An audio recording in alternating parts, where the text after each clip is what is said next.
oftentimes will hear from clients that they have not told their children about the MS diagnosis. And when I ask them why, the answer is always very interesting. I don't think my kids are old enough.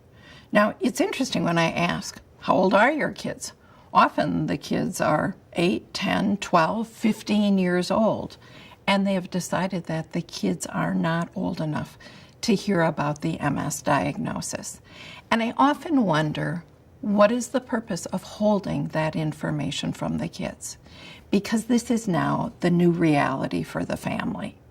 And if a woman was pregnant, you would wait a few weeks or potentially a few months before telling your kids. But of course you would tell your kids that there's a baby on the way, because that is going to be the new reality for this family. The same thing with MS. This is now a new reality. And kids are going to pick up on the atmosphere. Once they hear parents whispering, a mom is clearly upset, they may see mom crying, all of a sudden they hear talk of doctor's appointments, they're going to pick up both on the conversations and the atmosphere in the family. And so I think it's important to tell the kids relatively quickly about this new diagnosis, because kids are going to guess. And oftentimes they're going to guess with something that is much worse than the diagnosis of multiple sclerosis.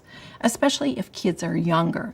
They may have heard from friends about grandparents getting cancer and dying, so they are going to assume that a diagnosis of MS means mom's dying, and that is not true.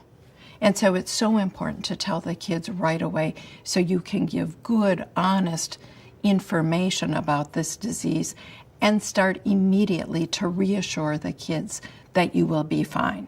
What you want to say to kids is that you have a doctor that you trust, a doctor who understands this disease, a doctor who's going to prescribe the right medication for you to make sure that your MS is as mild as it can be, and you start listing to that child all the things that you can do to take care of yourself.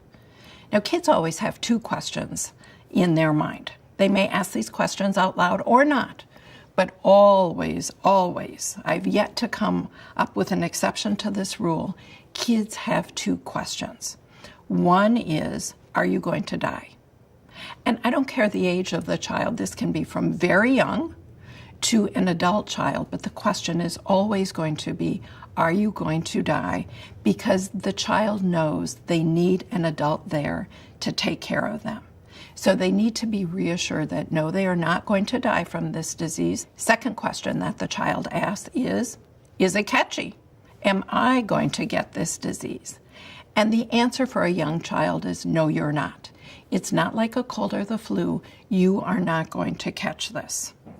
For an older child, and again, when we're talking older, a teenager and a young adult, an adult child, then you can start to go into statistics that the risk is slightly higher for them being diagnosed with MS.